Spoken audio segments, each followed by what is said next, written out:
Buenos días, 7:02. Levántate, soy Fabián Pulido, es un gusto saludarles. Lo seré por la próxima hora y durante la cuarta transformación. No sé si por toda la cuarta transformación. Esperemos que sí, mi querido Melchor Morán, ¿cómo Yo estás? creo que no llegas al final de la cuarta transformación como Fabián Pulido. Spiriamo, vamos a ver cómo nos va. 7:02, a los levantados les saludamos con mucho gusto. En un momento más vamos a leer todos sus saludos. Nabor Tilova, muy temprano, como siempre, fiel a la causa. Ya me está atacando el fantasma de Lolita Ayala, muchachos. Ahorita me pasan mi taza de café, por favor. ¿Cómo están? Bueno, pues información esta mañana, pero antes de ello vamos a ver la imagen del día. Las pequeñas cosas lo hemos titulado. Las pequeñas cosas. Salvador Ortiz, buenos días. Marvin Nureyev, buenos días. Rosario Ramírez, buenos días. Producción nos va a mostrar la imagen del día de hoy, que es de Gustavo Mogel, que en Instagram lo encuentra como Gustavo Mogel, todo junto. Y es esta hermosa imagen de un pequeño recorriendo alguna calle de México, que el autor de la fotografía no precisa, pero que nos habla muchísimo de esta parte, esta riqueza mexicana, que también se puede traducir en su propia sencillez. El colorido del papel picado, atravesando esta calle colonial, sin duda una calle con arquitectura de la Nueva España, y este pequeño en su bicicleta, con esta movilidad que ahora muchos está impulsando para tratar de ser parte de esta tercera revolución industrial, en donde también tenemos que dejar el tema de los vehículos motores y desplazarnos un poco más al tema del pie, de la bicicleta, del transporte público, del cambio de conciencia, en donde ya el vehículo ya no es bienvenido. Es una postal linda de nuestro México. ¿Cómo la ves, mi querido Melchor? Sí, pensé que era de ladrón de bicicletas, pero no.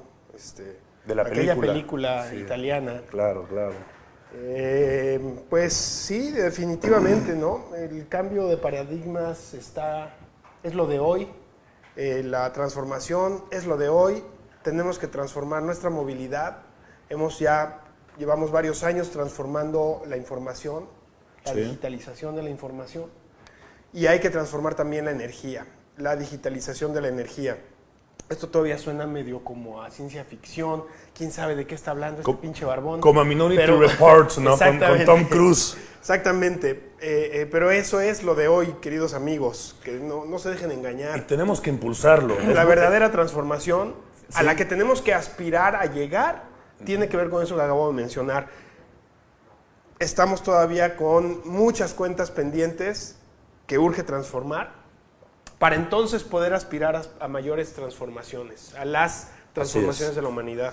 Y esta imagen, que además muestra este colorido y esta riqueza de México, va muy bien el día de hoy, porque hoy vamos a dedicar parte del programa a la gran ceremonia que se llevó a cabo el 1 de diciembre en el Zócalo de la Ciudad de México, con esta entrega del bastón de mando de los 68 pueblos indígenas de este país. Hablamos de la representación de esta gubernatura nacional indígena que hizo a bien presentarse, e hizo a bien el nuevo gobierno invitar finalmente a quienes nunca debieron de haber estado lejos, no solo del gobierno, sino lejos de nuestro panorama, de nuestro escenario, de nuestra postal social, los pueblos indígenas, carajo. Es increíble lo que vimos ese 1 de diciembre y decir, todo esto lo hemos tenido por tantos años, sí. Y no lo habías observado, y no lo habías rescatado, y no lo habías valorado. Y no había sido el protagonista que debe de ser, el protagonista que es en nuestra genética, el protagonista que es en nuestra cultura y en nuestra vida cotidiana. Ese protagonismo no ha figurado a través de los medios que nos retratan, los medios que nos funcionan como espejo, de la televisión, del radio, del cine, de los libros. Ha sido ignorado, olvidado de manera larga e injusta. Necesitamos de su conocimiento, necesitamos de su cosmovisión, necesitamos de su ideología para realmente lograr obtener nuestra propia versión y visión de la realidad. Sí, de eso hablaremos. Diferenciada. Claro, por supuesto. Y además te das cuenta de tantas cosas cuando ves escenarios como el del 1 de diciembre en el Zócalo y de estas expresiones hermosas de cultura y de música y de canto y de poesía. Y dices, gracias Televisa. ¡Wow! Es decir, ¿cómo relegaste por tantos años? Porque muchas veces las celebraciones también del Día del Presidente o del Presidente tenían que ver con la producción y la mano de Televisa. ¿no? Ok, el señor presidente va a hacer tal celebración, o la toma de protesta, o el cierre de, o el informe o tal, incluso la celebración religiosa de la Virgen de Guadalupe, y Televisa metiendo siempre mano, ¿no? Entonces, por años, teniendo este consumo de Lucerito, de Mijares, de Alejandra Guzmán, de Cabá. ¿Y dónde está la expresión cultural indígena rica? En música, la real, en poesía, la real. Sí, no la folclórica. No la folclórica, exactamente, la real. Entonces, ahí es cuando puedes ver en Televisa este gran medio que influyó, y no necesariamente de una manera, digamos, correcta, en el sentido del equilibrio cultural que tuvo que haber tenido este país por décadas, Melchor. Pero de eso vamos a hablar más adelante. Son las 7:07, levantados. El Fega Álvarez, buenos días. Berta Carrizales desde Tamaulipas, Altamira, Tamaulipas. José Gómez desde Jalisco. Manuel González Rules, arriba el peje chingaos, dice Manuel González. Silvana Lezama desde Tehuacán, bendiciones, gracias Silvana. Manuel Choco, Cecilia Velasco, Pedro Castañeda desde Guanajuato, Jesús Lozano desde San Diego, Jalisco. Bueno, levántate, 7:08, esta es la información.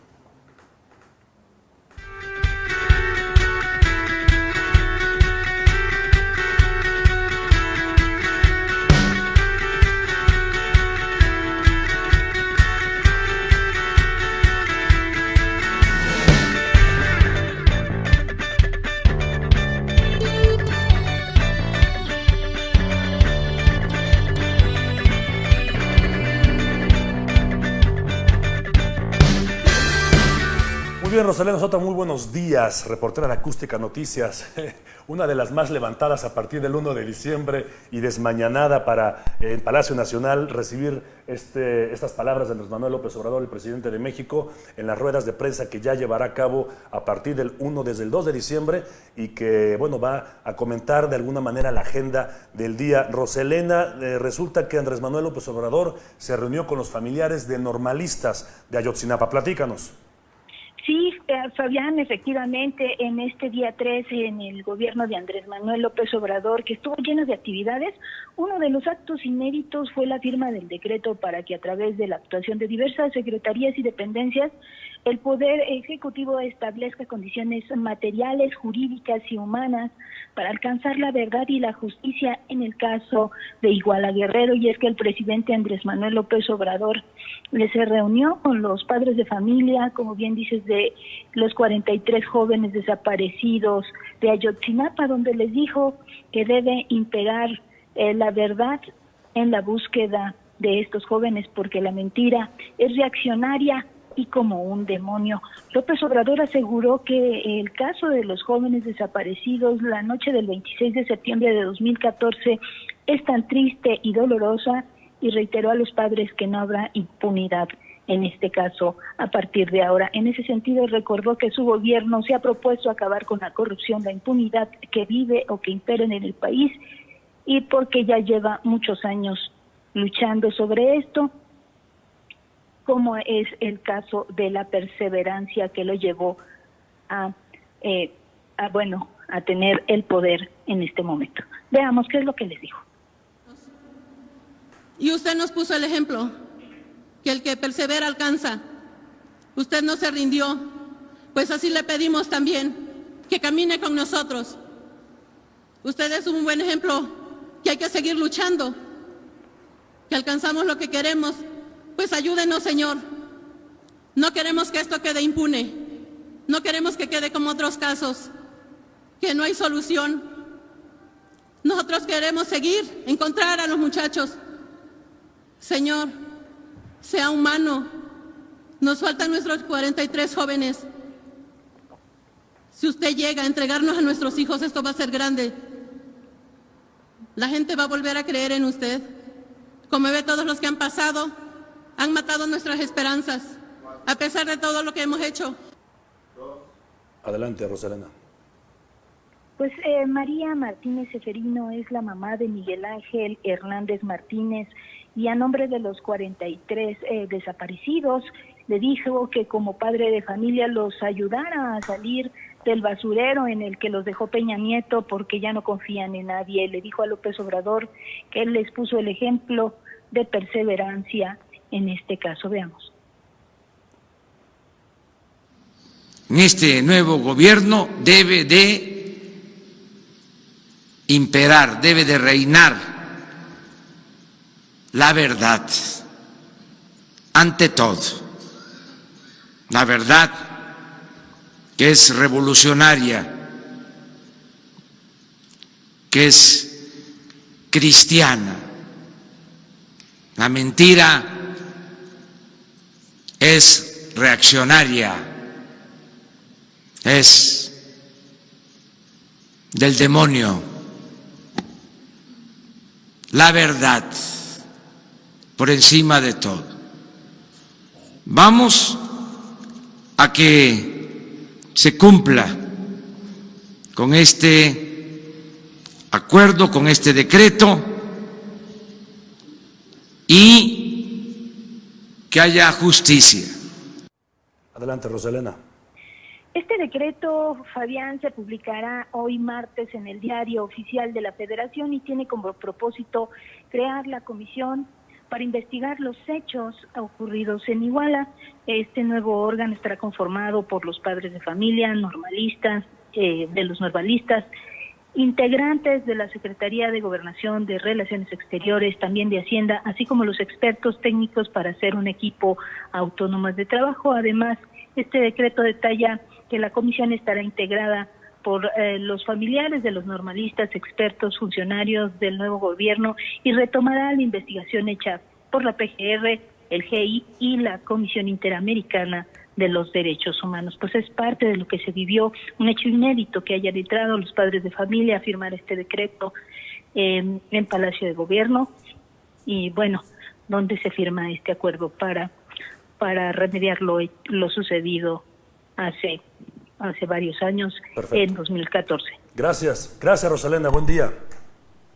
Gracias, Fabián. Sí, lo que prometió Andrés Manuel, ¿no? La primera acción que voy a hacer en mi gobierno va a ser reunirme con los padres de los normalistas y abrir este caso y transparentarlo y buscar la verdad. Sí, una tarea nada sencilla, un reto, la verdad, que se ve muy complicado, pero pues nada como poner manos a la obra, tomar acciones, iniciar, buscando una manera diferente de cómo se estaba haciendo, para tratar de encontrar resultados distintos. Me llama mucho la atención en el discurso, las palabras, la mentira contra la verdad, lo cristiano contra el demonio, y la revolución contra lo reaccionario. Uf. Nada ortodoxo. No, bueno, a mí no me encantan sus dicotomías, del blanco contra el negro y del bien contra el mal. No me encanta esa manera de reducir la realidad. Creo que la realidad misma se va a encargar de complejizar ese tipo de discursos que creo que no caben ya en la vida que hoy tenemos. A mí me deja insatisfecho eso, que es ese planteamiento. Que tiene que ver con la peculiaridad de Andrés Manuel, ¿no? Es decir, el no estar dentro de los cánones de la diplomacia, en el sentido del lenguaje, del uso del lenguaje, de la retórica, desde el me canso ganso hasta expresiones como el mal es el diablo, ¿no? Y tendremos que acostumbrarnos quizá a ello porque es parte de su personalidad. Yo no estoy diciendo que esté bien o que esté mal, simplemente que estamos viendo a un mandatario que por primera vez no usa el discurso, digamos, escrito punto y coma oficial. Claro.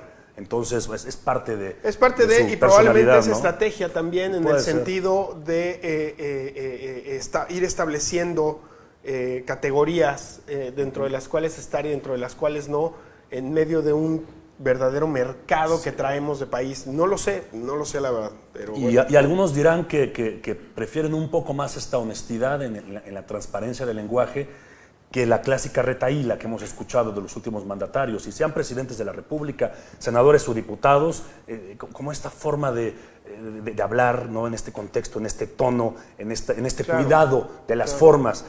Creo que la gente está buscando más resultados que la parte, digamos, del personaje estructurado, del político. Bueno, tenemos temas sobre el aeropuerto de Texcoco. Hay movimiento aún en el aeropuerto de Texcoco. Laura Brujés, platícanos. Buenos días. Buenos días, Fabián. Sí, en efecto, la Secretaría de Hacienda y Crédito Público el día de ayer informó que el fideicomiso del aeropuerto de la Ciudad de México llevará a cabo una transacción dirigida a los inversionistas y tenedores de bonos internacionales de Mexcat. Se trata de 4 series que suman en la recompra total de bonos que ascenderá a los 6,000 millones de dólares americanos. Hoy sí, bueno, el día de ayer pues ya se inició el proceso de recompra con 1,800 millones de dólares. Eso lo dio a conocer a través de un comunicado de la misma Secretaría anunciando la transacción, que es parte de un plan para atender los derechos contractuales de las partes interesadas en el desarrollo de esta infraestructura aeroportuaria. Entonces, eso fue lo que dieron a conocer. Entonces, Mexicax realizará una oferta pública de recompra en efectivo por una porción de los bonos y solicitará el consentimiento de los tenedores de valores para hacer ciertas modificaciones a los convenios de emisión y otros documentos relacionados. Por esto, la Secretaría de Hacienda aseguró que los valores seguirán siendo garantizados por los derechos de cobro de tarifa de uso aeroportuario TUA y otros activos derivados del aeropuerto Benito Juárez. Es decir, es posible que de ahí salga, de este impuesto salga el dinero para poder pagar estos bonos y poderle cumplir a los inversionistas. Sin embargo, hay expertos que dicen que si se toma el dinero de TUA, como dice el documento de la minuta del grupo aeroportuario, esto podría afectar el mantenimiento del actual aeropuerto Benito Juárez. Eso fue lo que ayer estuvimos escuchando por parte de Valeria Moy, directora general de México, ¿cómo vamos? Entonces, esa parte hay que tenerla muy en cuenta, porque si vas a recomprar o a refinanciar una deuda porque le debes a los inversionistas para darle confianza a los mercados por haber cancelado esta obra de infraestructura, pues se trata pues de esta estrategia de la Secretaría de Hacienda para poder pues como les había comentado, calmar los mercados. Y con relación a eso, déjame decirte que el día lunes el peso frente al dólar se apreció 0,72% y en la compra, y por ejemplo con cifras de Bancico, mientras que en ventanillas bancarias la venta frente al peso fue de 20,70. Entonces, es decir, 5 centavos menos respecto al cierre del viernes, como vimos que estuvo moviéndose, pues así en ese caso el dólar. Muy bien, gracias Laura Brujés. Buenos días. Buenos días. Sí, no quiere decir que sigue el tema del proyecto del aeropuerto en Texcoco. Muchos creen que continúa solamente esta recompra de bonos para dar certidumbre a los inversionistas y que todo esté hasta el momento con las aguas calmas, ¿no? Pero vamos a ver cómo se desarrolla el tema en los próximos días. Saludamos a Jorge Calles. ¿Cómo estás, Jorge? Muy buenos días. Buenos días. Doctor. Buenos días. Buenos días, ¿cómo están ustedes? Muy bien. Un gusto. El doctor Jorge Calles, secretario de Investigación y Estudios de Posgrado de la Facultad de Derecho y Ciencias Sociales de la Benemérita Universidad Autónoma de Puebla. Bueno, decíamos el día de ayer que lo que pasó el 1 de diciembre no se puede dirimir en un programa ni de 1, ni de 2, ni de 3, ni de 5 horas. Quizá habrán discusiones incluso meses después del evento que sucedió histórico en nuestro país. Esto fue lo que pasó el sábado 1 de diciembre. Así tomaba protesta Andrés Manuel López Obrador como presidente constitucional de México.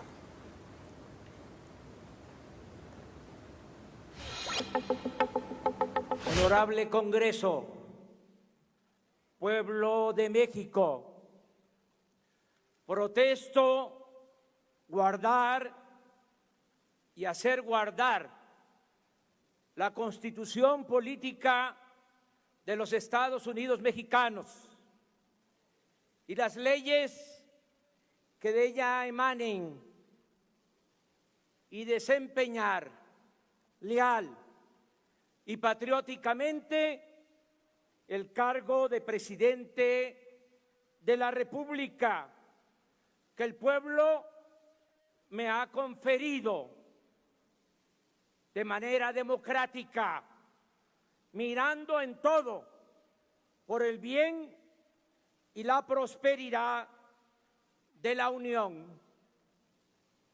Y si así no lo hiciere, que la nación me lo demande.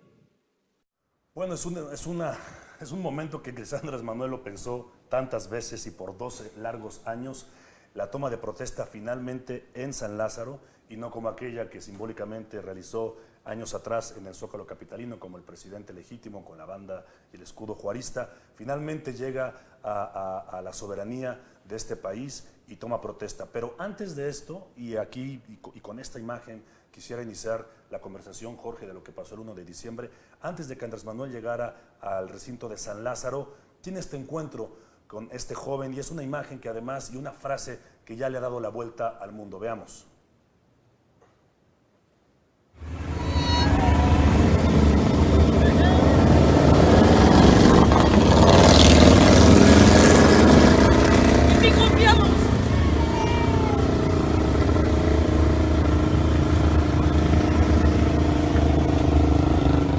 Esta frase, Jorge, tan precisa y tan clara, e incluso el tono del joven, resume lo que 120 millones de mexicanos quisiéramos decirle a Andrés Manuel, ¿no? Así es, ¿no? Y además, esto me parece muy importante porque esta imagen de este joven, que además contrasta con la llegada de Peña Nieto, decir, ¿no? que esto da una pauta para empezar a discutir qué significa la llegada de Andrés Manuel López Obrador al poder, más la ceremonia que tiene lugar posteriormente en el Zócalo con los representantes de los 68 pueblos originarios y la comunidad afromexicana, dan cuenta de, platicaba yo el otro día con Melchor, de cómo la presidencia de López Obrador encarna una esperanza de todos aquellos que durante muchos años han permanecido invisibles para el poder.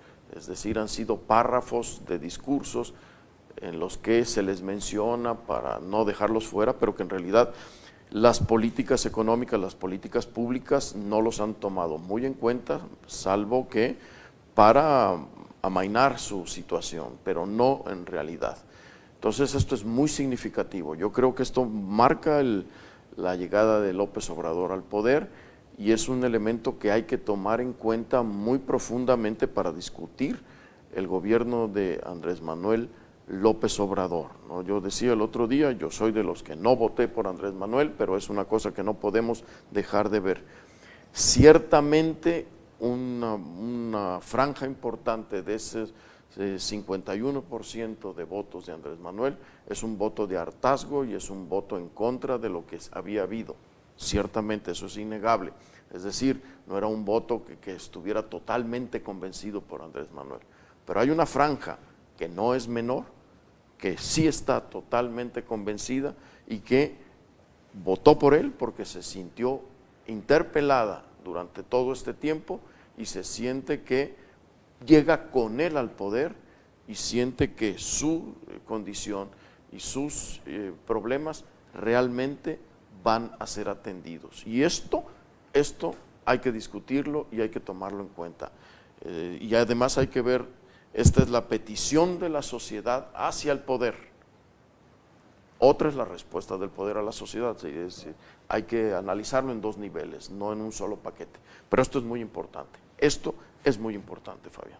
La llegada, sí, de Andrés Manuel, como dice Jorge Melchor, la llegada de Peña Nieto, ¿no? Peña Nieto todavía con esta postal de las camionetas blindadas, los vidrios polarizados, las banderas, todo el protocolo, la seguridad. Y un Andrés Manuel en un carro sedán con 5 motocicletas que apenas lo escoltaban.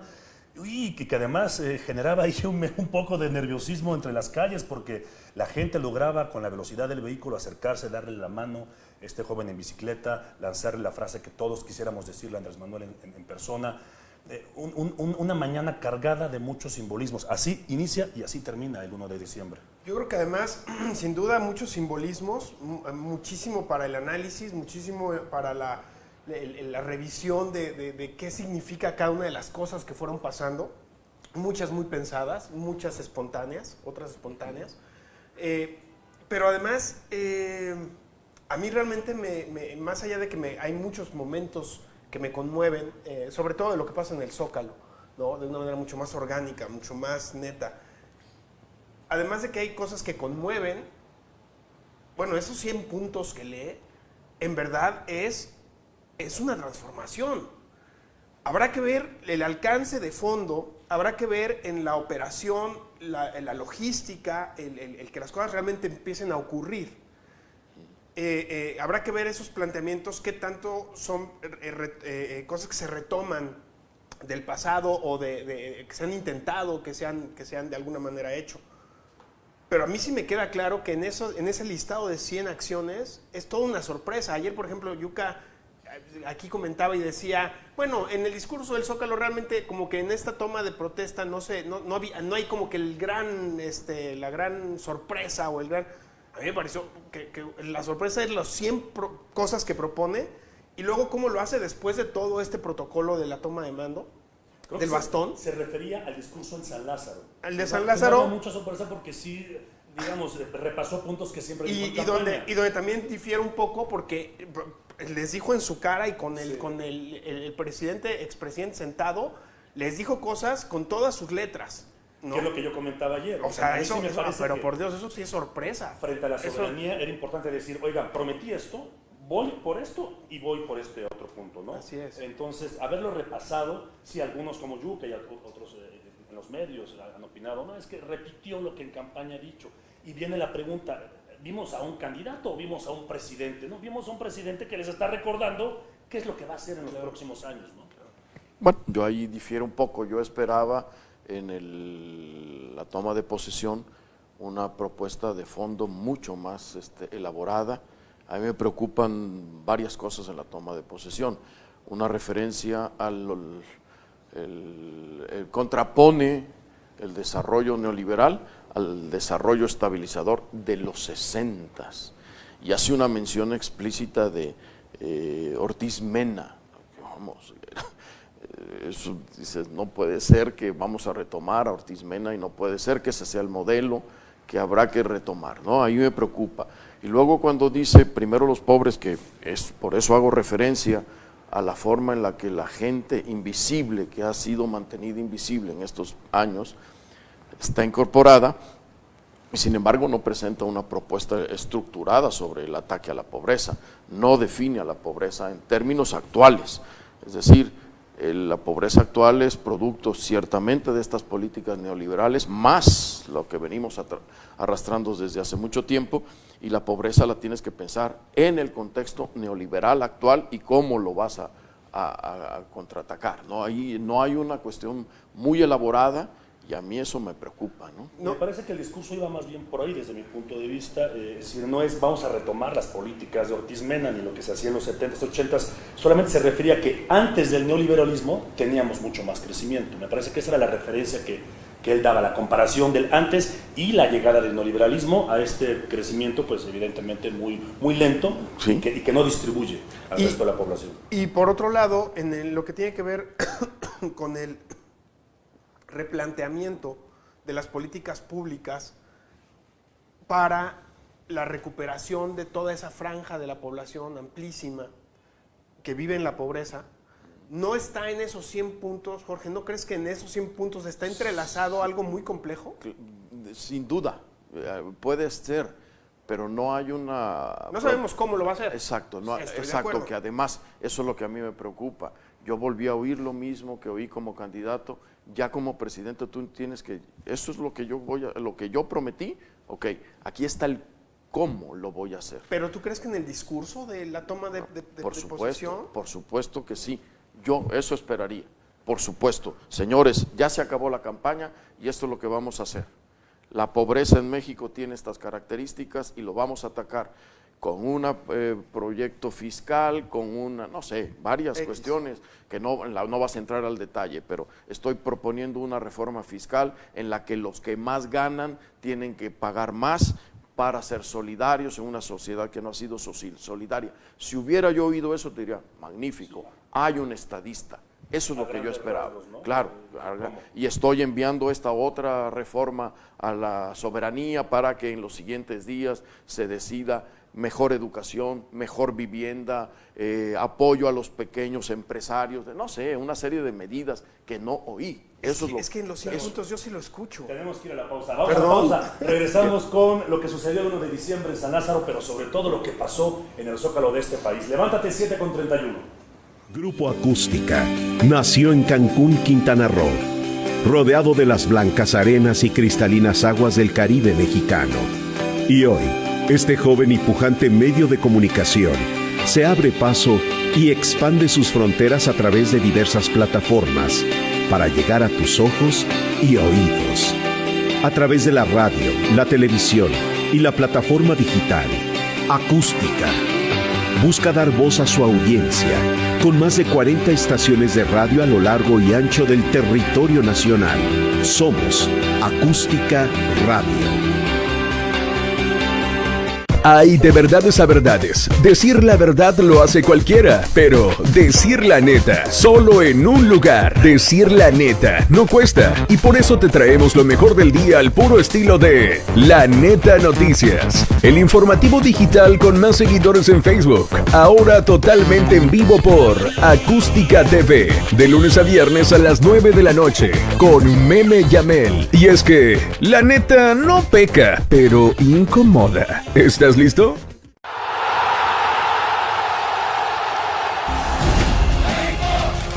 Porque los mexicanos vivimos el fútbol como nadie en el mundo. Y lo bravo sale sobrando. Porque no nos bastan 90 minutos de intensidad total. Y la piel de nuestro equipo es lo más sagrado. Que millones de mexicanos, si gritáramos juntos, nos escucharíamos en todo el planeta. Porque el gol es la mejor recompensa a nuestra pasión. Nosotros hacemos del fútbol una fiesta familiar. Y es lo más importante de lo menos importante. Sin él no existimos. Dios nos hace. El fútbol nos une. Somos Turba. Somos Turba. Somos Turba. Solo por Acústica TV. Regresamos a Levántate, 7:33 a los levantados. Buenos días, Jorge Torres, Rico, G. Zamora. Comentaba por ahí el levantado Nureyev que sus hijas participaron en el Coro Nacional de Niños en el Zócalo en esta celebración. Marvin Nureyev y Silvana Lezama le felicita por sus niñas que participaron en este gran espectáculo de los pueblos indígenas. Muy bien, es un sexenio más, dices, Jorge. Qué lapidaria tu frase, qué fuerte, qué poco motivadora. Bueno, esto lo comentaba yo el otro día en una cena con amigos, porque a mí me tocó, yo recuerdo perfectamente la toma de posesión de Vicente Fox, y yo me emocioné, yo estuve, las lágrimas se me salieron, ¿no? Es decir, yo no había creído que yo iba a llegar a ver que el PRI dejara el poder, y entonces esto fue muy emotivo, y bueno, grandes expectativas. Tenía yo 18 años menos y ya a los 62 ya vi muchas películas. Ya te creció más el colmillo. Ya he visto muchas películas y para mí Andrés Manuel López Obrador tiene todo este impacto en la gente, sí, tiene este gran carisma, pero no es un estadista. Me queda claro que no es un estadista. ¿O no es el estadista común, podemos decirlo? Bueno, ¿Qué es un estadista?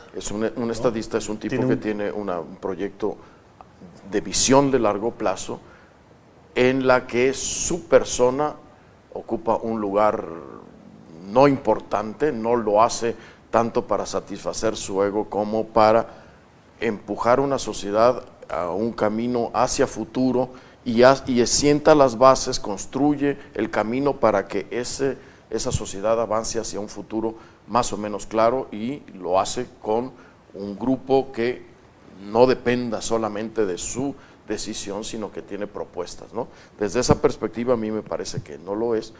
Me parece que es una persona que está más interesado en pasar a la historia. De hecho, él viene narrando su propia historia, ¿no? Este logotipo, el nuevo logotipo del gobierno mexicano, para mí también es muy significativo.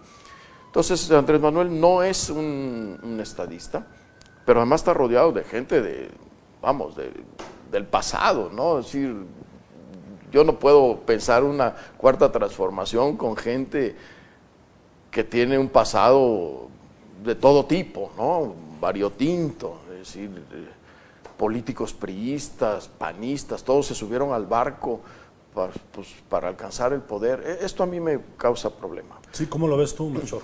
No hay visión, es un tema de ego, ¿tú cómo lo sientes? Ese es un enigma, al final es caer en creencias desde mi punto de vista.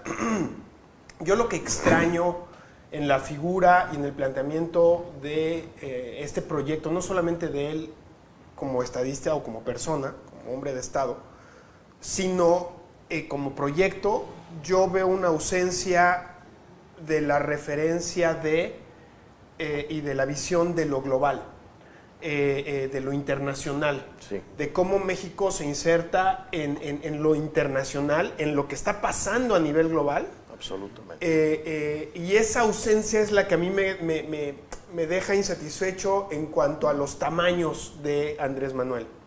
Sin embargo, en lo que tiene que ver con el resto de las cosas que él plantea, yo veo un país hecho un desmadre, sí, verdaderamente cayéndose a cachos, verdaderamente perdiéndose como proyecto de nación, como proyecto de, a ver, esta es la tribu mexicana y tienen esto para subsistir en el futuro, en el tiempo, en la historia, y ya no está cargando el payaso. Estamos verdaderamente en serios problemas. Yo lo veo así.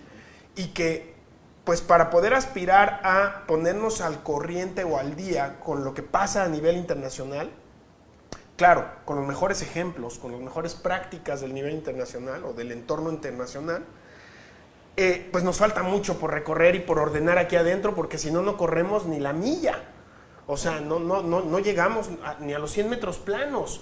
Estamos muy torcidos, estamos muy quebrados aquí adentro.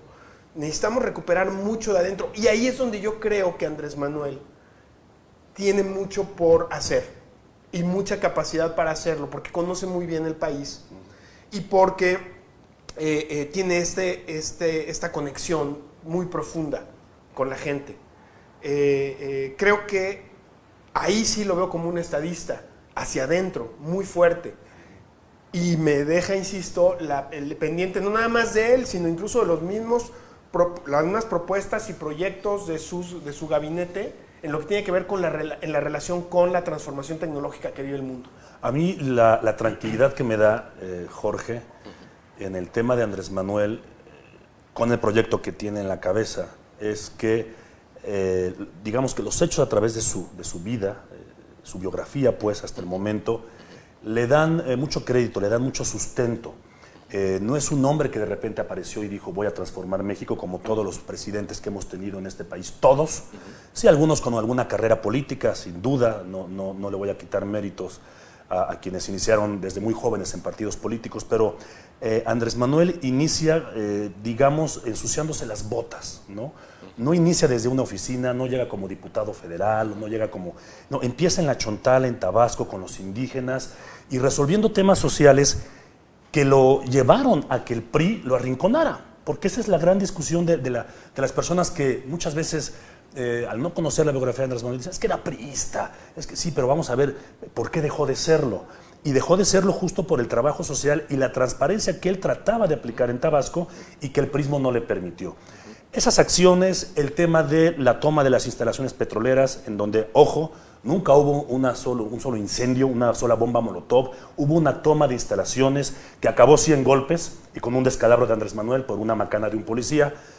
La marcha, ¿no?, a la Ciudad de México por esa búsqueda del desarrollo petrolero en Tabasco con el cuidado ecológico y la repartición de la riqueza, etcétera, ¿no? Toda su trayectoria me parece que lo sostiene como este hombre que, más allá de buscar solamente el poder o de tener estos reflectores per se, tiene una idea de transformación, es un político nato, digamos. Lo mismo pasa con Pepe Mujica, quien fuera presidente de Uruguay, ¿no? Guerrillero, más de 2 décadas en la cárcel, que finalmente sale y rompe con estos protocolos del hablar y del actuar y del vestir, y que logra puntos positivos en Uruguay, baja la pobreza de manera drástica, también deja de vivir en la residencia oficial para tener esta determinación de vivir su vida como él considera que debe de ser, humilde, sencilla. Son estos personajes que rompen con el molde del presidencialismo en los países, ¿no? Me parece que esas cartas le dan sustento a personajes como él. Ahora, ¿lo va a lograr o no lo va a lograr Andrés Manuel? Ese es otro boleto, pero a mí siempre me ha quedado claro, cuando yo logré acercarme a la biografía de Andrés Manuel, pues que era un hombre bastante claro y transparente en su intención de alcanzar el poder. En eso no tengo ninguna duda, si yo eso no lo cuestiono. Efectivamente, Andrés Manuel ha sido así transparente. Uruguay es un país muy pequeño, con una población muy pequeña, no tiene las complejidades que tiene México. Y por ahí es donde a mí me preocupa. Por ejemplo, cuando Andrés Manuel empieza a decir y califica a México como país pobre, eso a mí me preocupa. México no es un país pobre, Fabián. México es una de las economías más importantes del mundo, y si de lo que se trata es de nombrar a las cosas por su nombre, como él lo dice, habrá que decir que México no es un país pobre, es un país de riqueza intermedia con una gran desigualdad en la distribución de la riqueza. Esto es importante. Y que además México es un país que efectivamente tuvo un régimen autoritario que se ha ido democratizando en sus instituciones en los últimos 30 años, lo que no necesariamente ha implicado una democratización de sus prácticas y de su vida cotidiana política y social. Eso es cierto, porque son procesos diferentes, ¿no? Tienen diferentes tiempos, pero de que las instituciones mexicanas se han ido democratizando, esto es un hecho. Y me preocupa también que él inaugura su discurso agradeciéndole a Peña Nieto que no se metiera en las elecciones como lo hicieron los otros dos presidentes, es decir, oficializa ya el fraude electoral y lo dice adelante y habla de una verdadera democracia. Esto es una amenaza muy velada al INE y a los procesos de institucionalización del país. Eso a mí me da mucha preocupación. Y tiene que ver, y lo ligo con el chavo en la bicicleta, ¿no? Que es la invisibilidad de la gente a la que estos procesos de institucionalización democrática no les interesan mucho, y con razón, porque no han repercutido en su forma de vida, en su bienestar. Sí, esto le decía yo a Melchor el otro día, eso a mí me tocó escucharlo en una clase. Una alumna me preguntó y me dijo: profesor, ¿y de verdad necesitamos democracia? Es esto. ¿Sí? Y esto es un problema, y esto es el problema central, y termino aquí rápidamente. México no ha sabido empatar sus procesos de democratización institucional con la transformación de la vida, del bienestar de la mayoría de la población. A pesar de esta democratización, hay un alto porcentaje de la población que sigue siendo invisible y no tomado en cuenta. Mi pregunta, ¿es posible ambas? Me parece que el péndulo se está yendo al otro lado y esto va a correr riesgos. Esos son mis temores. Dice Nabor Tilova: el fraude electoral en el pasado reciente, por supuesto que jugó un papel clave. Claro que jugó un papel clave. Vamos a una pausa, regresamos. Levántate, 7:44. Estamos conversando esta mañana con el doctor Jorge Calles, secretario de Investigación y Estudios de Posgrado de la Facultad de Derecho y Ciencias Sociales de la UAP. Regresamos. Grupo Acústica nació en Cancún, Quintana Roo, rodeado de las blancas arenas y cristalinas aguas del Caribe mexicano. Y hoy, este joven y pujante medio de comunicación se abre paso y expande sus fronteras a través de diversas plataformas para llegar a tus ojos y oídos. A través de la radio, la televisión y la plataforma digital, Acústica busca dar voz a su audiencia con más de 40 estaciones de radio a lo largo y ancho del territorio nacional. Somos Acústica Radio.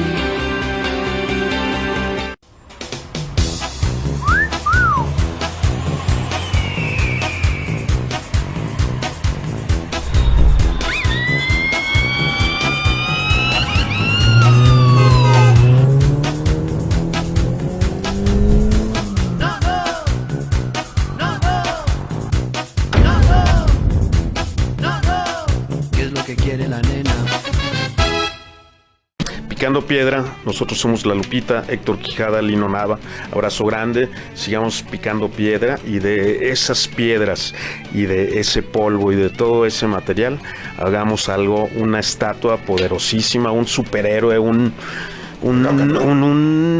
Coyoxautli musical gigantesca.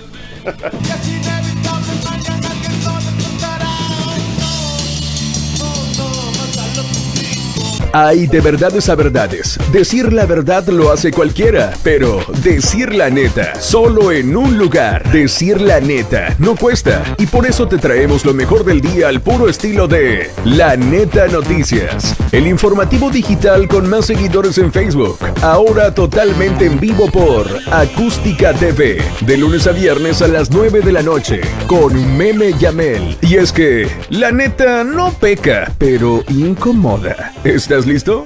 Levántate, 7:47. Georgina Donadieu dice: el señor Obrador es el presidente que México necesitaba. Maribel Saleta, bendecido día para todos. Gracias, Maribel. Buenos días. Maclovio Mireles Rocha, buenos días.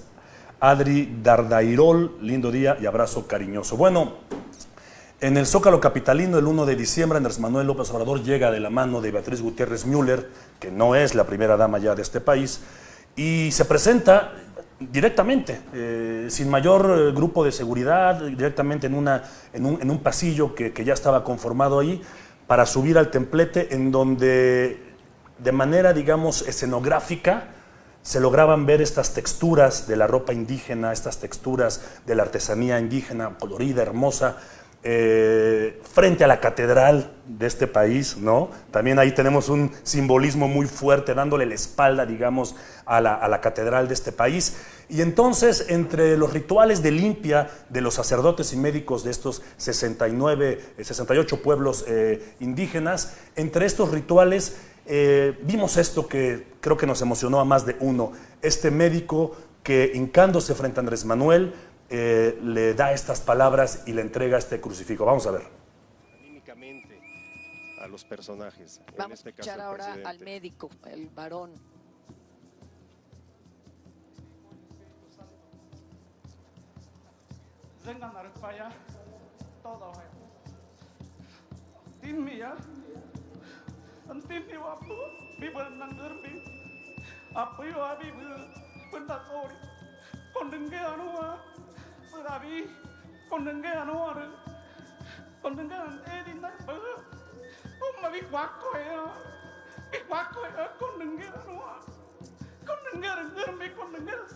Muy emotivo.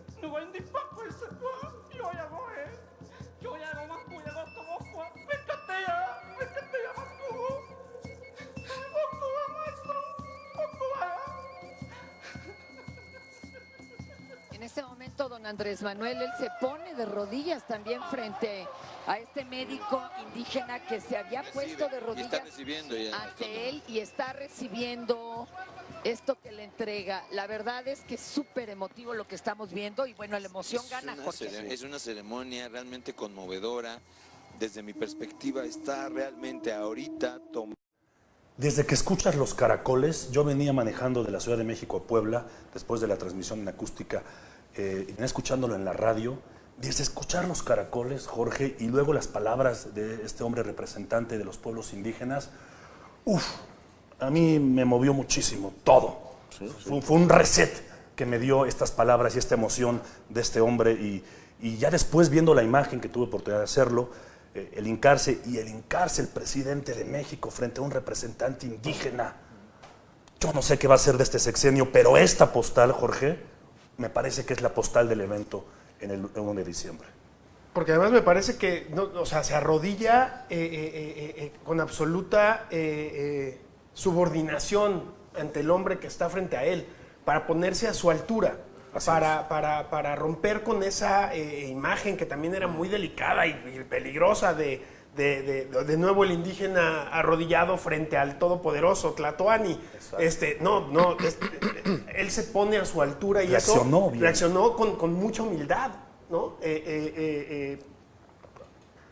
Yo así lo dejo, ¿no? Y por supuesto que es poderoso, y algo que a mí me llama mucho la atención es cuando lo estoy viendo, digo, esto le va a dar la vuelta al mundo, y digo, y qué loco, la gente no va a saber lo que este hombre está diciendo. Y yo tampoco sé lo que ese hombre está diciendo. Soy tan extranjero como los extranjeros que van a ver eso. En mi propia tierra, es increíble eso, joder, es verdaderamente vergonzoso. No sabemos lo que el hombre le dice. Como dices, bueno, no importa en el sentido de que su calidez y su calidad humana del momento y de su expresión lo dice todo. Pero es increíble que no sepamos lo que dice, ¿no? Inclusive no sabemos qué lengua habló. No sabemos ni qué lengua habló. Claro. Ahora, me gustaría que platicáramos de lo que significa este evento en el Zócalo, lo que representa, pero para hacerlo de manera mucho más, digamos, honesta, yo quitaría a Andrés Manuel de la ecuación por un momento y me quedaría con la posibilidad de ver por primera vez en muchas décadas, Jorge, la representación de los pueblos indígenas de este país en un acto del gobierno que nos rige, del gobierno federal, la unión de dos gobiernos, el gobierno indígena y el gobierno mexicano. Así es. En donde tuvo que haber estado siempre, es decir, de la mano y a la par, el pueblo del mestizaje y el pueblo original, caminando juntos, compartiendo un solo territorio, y no solamente compartiendo un solo territorio y dos mundos, sino compartiendo un mundo en común que viene a partir de esta mezcla. Me parece que eso es muy fuerte, era necesario verlo, fue con Andrés Manuel, pudo haber sido con alguien más. Quizá la ecuación, Andrés Manuel regresa a la ecuación cuando se debe pensar que es este equipo quien lo pensó, es este equipo quien dice nunca más los pueblos indígenas a un lado, nunca más como esta referencia en donde, y claro, los indígenas a quienes ya vamos a hacerles caso. No, somos este pueblo, somos este escenario con texturas indígenas llenas de color, somos estas expresiones de lenguas habladas. Y esto me parece que tiene un gran poder en un momento importantísimo de la transición y de la búsqueda de esta evolución del pueblo mexicano. Totalmente de acuerdo. Era un poco lo que decía anteriormente. Y es que ahí sí yo creo que no puede salir Andrés Manuel López Obrador de la ecuación, porque esto se propicia por Andrés Manuel López Obrador. Y porque no es solo discurso, porque él sí les llega, sí los entiende, sí ha estado cercanos a ellos. Esto es innegable en Andrés Manuel López Obrador. Los siente, los entiende, quiere atenderlos, quiere integrarlos. De esto no tengo ninguna duda. Y los pueblos indígenas también actúan de manera muy honesta. Y hay muchas cosas aquí que hay que decir. Es un evento de gobierno, pero también es por primera vez, muy probablemente, se vea un acto en televisión nacional en esta forma. Y además hay que poner atención también a las narraciones del evento. Sí. Que era una chava que por más esfuerzos que quería hacer por conocer la cultura indígena, entre más esfuerzos mostraba, más demostraba que no tenía ni la más remota idea y que le resultaba un acto folclórico lejano y simpático, bonito. Y por el otro lado teníamos al especialista en cuestiones indígenas que nos daba una versión a través de discursos académicos de lo que estaba ocurriendo. Todo esto forma parte del proceso, ¿no? Y habrá que dejar ver que esto es un acto simbólico, que ocurre en lo simbólico, y el hecho de que se arrodille López Obrador tiene un acto de autenticidad, pero también un acto simbólico. El poder se arrodilla ante el indígena a quien no le está entendiendo. Pero además hay muchas otras cosas alrededor. La ceremonia se realizó en español y todos la entendimos, ¿no? Ellos son extranjeros, pero se pueden comunicar con nosotros y nosotros no con ellos. Tuvieron que hacerlo en español para que lo entendiéramos, salvo esta parte que tiene una parte muy emotiva y de la que no hubo traducción y que no importa, pero que además tiene toda la intención. No hay traducción, pero entiendan al tipo arrodillado y llorando, que hace que el presidente, fue el que consiguió que el presidente se hincara. Los discursos corrieron a la par por hombres y mujeres, y primero las mujeres y luego los hombres. Y se habló mucho, el especialista nos hizo ver el pensamiento dual indígena. Sí, sí. Y entonces esto hay que entenderlo en un contexto de la dualidad y de la complejidad. México es complejo, donde la parte indígena es más allá que el simbolismo, es todo lo que lo representan y lo que viven los indígenas y que no ha sido tomado en cuenta. ¿Cómo incorporarlo a un programa de gobierno que no solo va a gobernar para los indígenas, sino para un país complejo que no los entiende porque no habla sus lenguas, pero que es dominante? He ahí la gran pregunta para Andrés Manuel, para nosotros y para el país. Yo creo que esto es un evento sumamente importante y yo por eso lo marcaba tan importante como el chavo en la bicicleta. Este México es al que Andrés Manuel ha interpelado y que tiene que atender de manera importante y definitiva, porque hasta antes no habían sido tomados en cuenta. ¿Cómo le va a hacer y cómo le va a hacer para entender que no es solo ese México, sino ese México está en un México más complejo?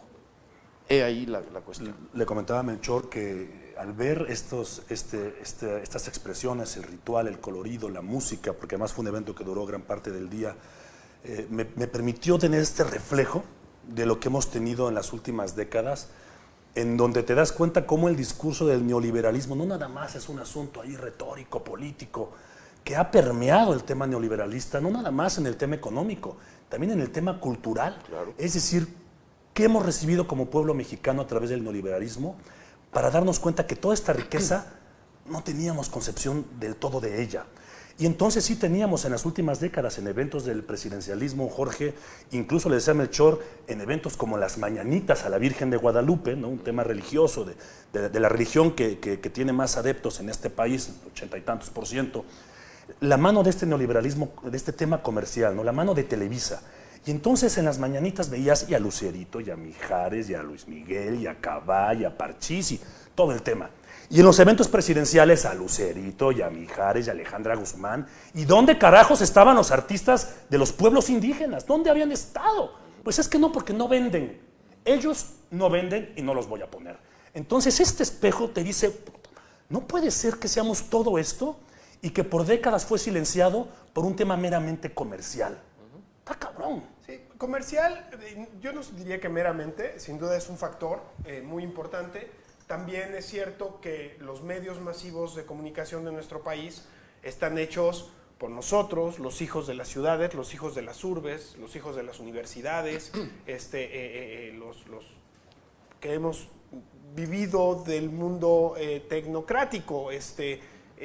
Nosotros hacemos los contenidos. Para nosotros, pues no vemos más allá de nuestros entornos. También eso tiene que ver. No es solo lo comercial. Por supuesto, lo comercial siempre participa mucho de ello, ¿no?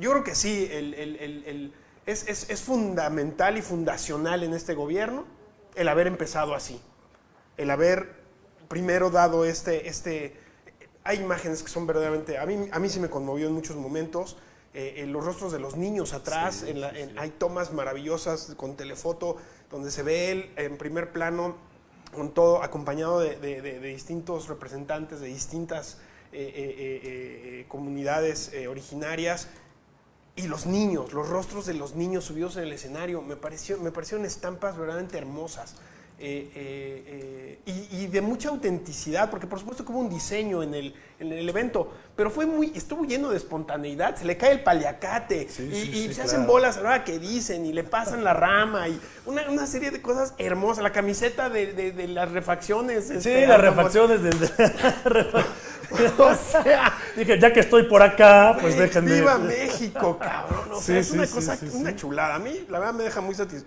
satisfecho, y más satisfecho todavía después el escuchar dentro de esos 100 puntos cosas como, y ya se acabó lo de las facturas, ¿no? Y decir las cosas, la compra-venta de facturas, ¿no? Decir las cosas con su nombre. A ver, no nos hagamos güeyes. Hay muchas cosas donde se nos está yendo muchísimo dinero. Sí. Por supuesto que alcanza el dinero y vamos a cambiarlo, ¿no? Sí. Y lo de obviamente lo que ha dicho hasta el cansancio de los árboles, lo que ha dicho hasta el cansancio del ganado, de cuántas cosas, lo de los caminos hechos con concreto y no con asfalto, hechos por las mismas comunidades. Una serie de cosas que a lo mejor no son la solución del total, pero van a ser cosas que definitivamente van a mover la manera en la que está equilibrado el país. A fuerza lo va a balancear de una manera distinta a como estamos ahorita. Y donde van a salir chispas, Ahora, yo veo que va a haber... Sí, ya empezó. Muy duros. Jorge, tú eres un hombre de la academia, de la investigación, además de las ciencias sociales. Y continuando con este tema, digamos, educativo neoliberal, yo preguntaría, parte de la reforma educativa en este país tendría que ver con este acercamiento hacia nuestras culturas, no solamente conocerlas, sino incluso hablarlas, hablar un par de lenguas nativas, ¿no? Por ejemplo. Porque eso es lo que somos. Por ejemplo, a eso iba yo. Sí, en este rollo de plantear entre la reforma educativa, se van a empezar a aprender las lenguas indígenas de las regiones, de cada una de las regiones. Esto sería fundamental, porque una cosa es verlos por televisión y en el espectáculo, pero algo que te acerca a otra cultura es su lengua, el uso de su lengua, que eso te lleva a entender mucho mejor la cosmovisión de la cultura y del grupo que lo maneja. Así es, así es. Además, porque ciertamente nos comunicamos y podemos hacer traducciones, pero cada lengua expresa al mundo de manera totalmente diferente. Yo no conozco lamentablemente ninguna lengua indígena, pero de lo poco que he escuchado, es una cosmovisión del mundo totalmente diferente a la que tenemos los occidentales, ¿no? Y esto es muy importante. No está entre los 100 puntos, vamos a aprender lenguas indígenas. Esto es muy grave. Y deberemos de impulsarlo. Y es posible. Está el va para atrás, la reforma educativa, se tendrá que, se va a hacer, está en proyecto, seguramente hay mucho de lo que están diciendo, cómo se tiene que hacer. Y hagamos porque esté. O sea, aquí estamos todos los días hablando con senadores, diputados, aquí especialistas. En Puebla está la Secretaría de Educación Pública. Entonces vayamos con todo, mi querido Jorge, empujemos para que ocurra eso. O sea, a ver, si la comunicación es fundamental en la construcción de la civilización, y si los lenguajes, el lenguaje, los idiomas son fundamentales en la construcción de la realidad, pues qué mejor que en esta transformación verdaderamente empecemos con los niños a darles esta posibilidad de comprender el mundo desde la visión del español, del inglés y de otros idiomas extranjeros y de los otros idiomas nacionales. Nuestros. Claro, y entonces sí, agárrense porque la cosmovisión que vamos a tener, entonces sí está cabrón. Sí. Imagínate. Es maravilloso. Bueno, ¿qué nos lo impide? Vayamos a por ello. Claro, Sigo. Perdón que me entusiasme, pero... Es que justo es que creo que hemos iniciado en ese proceso de vida en este país. Es el momento de ese reset. Y es probable. Hace años, yo me acuerdo, Jorge, cuando... Yo tengo escasos 28 años de edad, pero cuando era más niño, yo me acuerdo que el tema de las ofrendas, por ejemplo, no era un tema que en las escuelas o en las familias, vamos a llamarlo así, del mestizaje, en las familias blancas, se tomara en cuenta. Algo sucedió en algún sexenio, algún secretario de Educación Pública, alguien dijo, hay que impulsar el tema de las ofrendas. Y empezó de repente en las escuelas, ¿cómo entusiasmas a un chavo sobre un tema que a lo mejor desconoce? Ponlo a competir, cabrón. Entonces vinieron las competencias de las ofrendas y de las calaveritas, ¿no? Y de repente cada año tú veías, en secundarias y en prepas, cómo le echaban ganas. Bueno, no te voy a contar la que yo preparé con un grupo de amigos en la prepa. Tenía una proyección en la pared, una película de Pedro Infante, porque era de Pedro Infante su ofrenda, y una gallina viva ahí con paja. Era una chulada nuestra ofrenda, es una cabaña. Hicimos de un salón de clases una cabaña, una casa, una choza. Y así ha empezado el interés. Y ahora tú ves familias blancas, familias del mestizaje, que nada tienen que ver con una descendencia indígena, y que están involucrados en el tema de las ofrendas. Es decir, sí se puede revertir el tema neoliberal o de este capitalismo blanco, y sí se puede volver México un país en donde pueda vivir su riqueza indígena. Y hoy nuestros niños hacen ofrendas a John Lennon y a los Beatles y a este y a aquel. O sea, exacto. Y eso, de eso se trata. Ahí está el sincretismo. Yo creo que sí, tiene que ver con eso, y tiene que ver también, no nada más con el empezar a practicarlo, sino con lo que al practicarlo obtienes. De acercarte, de adentrarte y de recuperar, ¿no? Sí, pero sin embargo ahí están todas las descalificaciones para esta artista indígena la película de Cuarón, ¿no? Sí, totalmente. Este es el México. Sí, es lo una indígena es una realidad. Nos quejamos de las prácticas discriminatorias de los gringos, pero somos iguales o peores, ¿no? Sí. Entonces yo creo que efectivamente necesitamos aprender las lenguas y acercarnos a las culturas indígenas, romper esas barreras. De lo contrario, esto no va a pasar de lo simbólico y de qué bonito y qué bien, ¿no? Es decir, esto tiene que cambiar. Y se tiene que atender profundamente la vida de esta población que ha permanecido marginada durante mucho tiempo. Esto es urgente. Y respetar también su propia digamos, su propio gobierno. Hay grupos que dicen, conmigo no te metas. De hecho, sucedió en Chiapas con el movimiento zapatista. Dijo, nos divorciamos de ustedes, no queremos saber nada del gobierno federal, no queremos su ayuda, es nuestro tema y están en su derecho. Es decir, aquel pueblo o aquellos integrantes de estos 68 pueblos indígenas que digan, ok, vamos de la mano con el gobierno federal, vamos a caminar juntos, adelante. Y quien diga, no quiero de ti nada, también debe respetarse esa parte por completo. Cierro este tema de la ceremonia de los pueblos indígenas con la frase de esta mujer sacerdote representante que le entrega a Andrés Manuel el bastón de mando y le dice, aquí tiene usted para mandar obedeciendo. Obedecer al pueblo. Sí. Eso es fundamental y eso es lo que finalmente tenemos y por lo menos es lo que trata de proyectar Andrés Manuel con este nuevo gobierno, que estoy seguro que a más de un político, tengo tantos en la mente, le saca ronchas. Esta idea de no vivir en Los Pinos, esta idea de que mandar obedeciendo. ¿De qué hablas? Pues yo soy el presidente, ¿no? Que la apertura de Los Pinos también es muy interesante, de símbolos. Alguien decía por ahí que era importante porque eso era un espacio muy grande que tenía muchos lujos. Yo no sé si tenía muchos lujos Los Pinos, creo que representa más allá de un lujo. Era la representación de este poder absoluto presidencial, ¿no? Estas rejas, el pueblo no podía entrar, tener una audiencia con el presidente, incluso como político, como representante soberano, tener una audiencia en Los Pinos con el presidente, puta madre. A ver, déjame ver la agenda del presidente.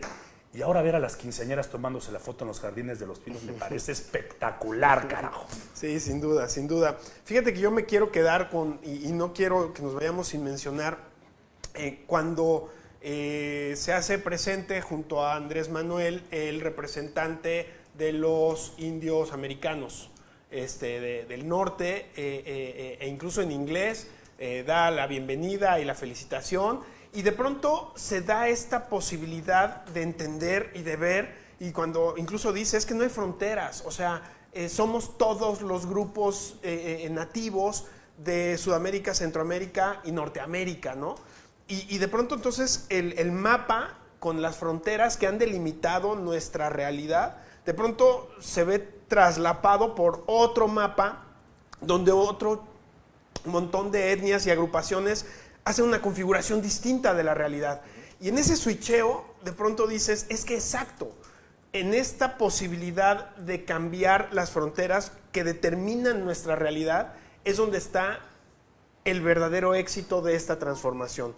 Y como lo he dicho en mis redes, la transformación, la cuarta transformación, o quinta, o la que sea, no me importa, porque se han vivido miles a lo largo de la humanidad, esta transformación sí comienza el día 1, en la medida en la que seamos capaces de abandonar nuestras fronteras mentales, de abandonar nuestras creencias, nuestros aferres. No se trata de vivir aferrados a lo que creemos. Qué chido que creamos algo y al otro día vayamos por nuevas creencias y por nuevas visiones y por nuevas posibilidades. Es dinámico, fluye. Y esa posibilidad de conciencia y de transformación, esa sí puede comenzar el día 1, porque ocurre aquí adentro, no depende de eventos históricos, depende de nosotros y de nuestra capacidad de ver las cosas, me parece. Y me parece, desde mi punto de vista, ¿verdad?, que ya no hay marcha atrás. Es decir, se me antoja muy difícil que regrese algún presidente distinto a Morena y diga, pues se cierra el Centro Cultural Los Pinos y ahora voy a vivir otra vez ahí. Se antoja complicado que suceda. Se antoja complicado que quienes vivimos la ceremonia... Seguimos al aire, ¿verdad, Chuy? Ok. Se antoja complicado que quienes vivimos esta ceremonia, por lo menos hablo a título personal, que yo olvide lo que vi en esa ceremonia de los pueblos indígenas. Que ya después, no. A mí me despertó este interés y esta necesidad de acercarme más a mis raíces, a lo que constituye y lo que forma parte de México. Entonces creo que la transformación ya se está llevando a cabo y va más allá de hacer o no un pinche aeropuerto. Perdónenme, seguimos discutiendo sobre un pinche aeropuerto, que ni los dueños de las aerolíneas están preocupados, como Miguel Alemán, que declaró muy tajante, México no es un aeropuerto, y hablamos del director de Interjet. Entonces, México no es un pinche aeropuerto, y lo voy a repetir tantas veces como sean posibles, porque aunque tenga el mejor diseño arquitectónico, no es más que un pinche aeropuerto culero. Esa es la verdad. Lo que vimos en el Zócalo, that's what matters. Ese es nuestro país. Y tenemos que defender y marchar por eso, Jorge. Por eso, copar las calles, por eso, por el rescate de la cultura, por llevar las lenguas a los niños de todo México, por ser orgullosos y poder enriquecernos, como dice Melchor, y afrontar a la globalización y a lo que viene con lo que realmente tenemos. No tenemos que regatearle nada a nadie. Somos un pueblo rico en todos los sentidos, como bien dices, Jorge, en los recursos naturales, en los pueblos indígenas, en la capacidad también del empresario, del mediano empresario, de la academia. Podemos ser tan poderosos y tan grandes, nada más tenemos que proponérnoslo y pensar siempre de manera mucho más colectiva. Exacto, ponernos de acuerdo, ¿no? O sea, es proponernos y ponernos de acuerdo, que ahí es donde se jode el paso doble. Sí, nos cuesta mucho trabajo ponernos de acuerdo, y pues en ese proceso creo que estamos, Jorge. Muy bien, nos vamos, Jorge. ¿Con qué te quedas del 1 de diciembre? Yo estoy de acuerdo contigo, me gusta mucho el entusiasmo que tiene, lo aplaudo. Yo lo sentí cuando era joven. Ya nos rompió la madre. Efectivamente, México es esto, pero no es un pinche aeropuerto, pero también es un aeropuerto. Es decir, a México hay que pensarlo en la complejidad. Así es. Esa es mi conclusión. Ciertamente, esta es una realidad que urge atender y que no había sido atendido, pero no significa desatender las otras. Así es. México es complejo. ¿Sentiste emoción de lo que viste del 1 de diciembre en un momento dado? ¿Sentiste alguna emoción? No la que sentí cuando se dio el cambio del PRI al PAN, ¿no? Es decir, que rompía la primera transformación autoritaria, digamos, sí me la creí. Al poco tiempo me la descreí, pues, ¿no? Y entonces estoy en el descrédito permanente. Ya, salte de ahí, calles, por favor. Vente a la luz. Okay. Melchor, ¿con qué te quedas del 1 de diciembre? Con que es un gran momento de inicio, que nos tiene que resonar en la cabeza, que nos tiene que dar el campanazo para que reaccionemos en nuestras vidas personales, en nuestra capacidad de crecer y de evolucionar y de dejar de estar aferrados. Yo con eso me quedo. Y nos despedimos con los levantados. Jorge Moreno dice, así es, señores, todos con AMLO. Yo te diría, Jorge, que no necesariamente tiene que ver un tema con AMLO. Sí que bien, hay que empujar con el presidente, siempre hay que hacerlo con el presidente que esté en turno, sea Andrés Manuel, o sea José Antonio Meade, o Ricardo Anaya. Tenemos que empujar de la mano con el presidente en turno. No podemos comportarnos como nuestras autoridades en San Lázaro, diputados y senadores, sacudirnos un poco la parte política y criticar al presidente en turno, sí apoyarlo en decisiones que creemos son importantes, pero también señalar los posibles errores o las preocupaciones que tengamos o las dudas y criticarlo cuando deba criticarse, porque también tiene que ver con este ponernos de acuerdo que dice Melchor. Jorge Moreno, saludos, Abraham García, Carmen Catalina, Diego Cruz, Vicky García, ¿cómo estás, Vicky? Buenos días. Maribel Reyes, bien dicho. Fuentes Montemayor, vamos con AMLO, dice. Y bueno, son los levantados esta mañana de este martes 4 de diciembre. 8:14, soy Fabián Pulido. Gracias, Jorge Calles, por acompañarnos. No, gracias a ustedes. Gracias, Jorge Calles, secretario de Investigación y Estudios de Posgrado de la Facultad de Derecho y Ciencias Sociales de la Benemérita Universidad Autónoma de Puebla. Melchor Morán, gracias. Y ojalá que nos acompañes también en los próximos días, porque ya se va a resolver el tema de Puebla. Sí. Probablemente tendremos elecciones, es muy posible. Gobernador interino y elecciones en 6 meses. Sí.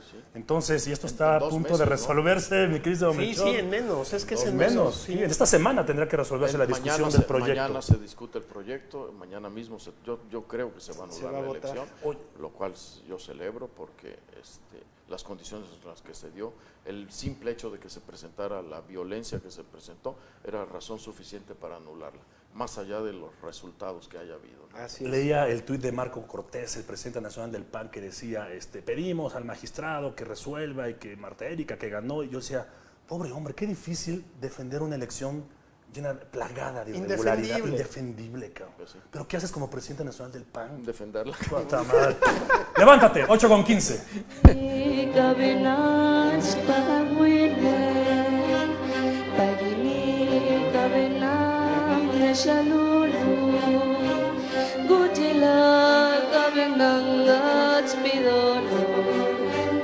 Gutila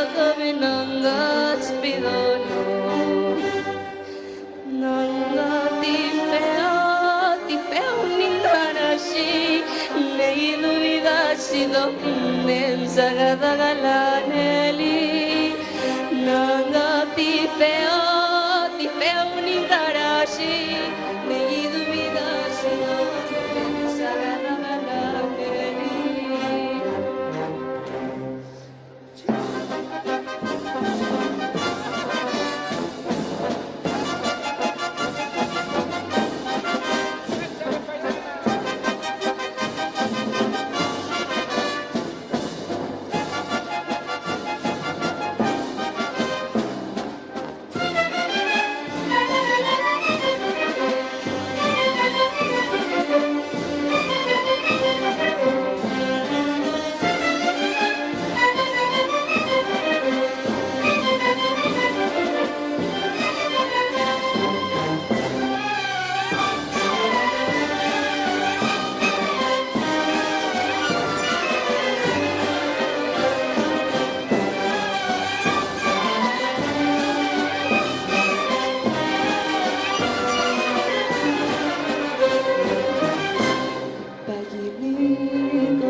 Nanga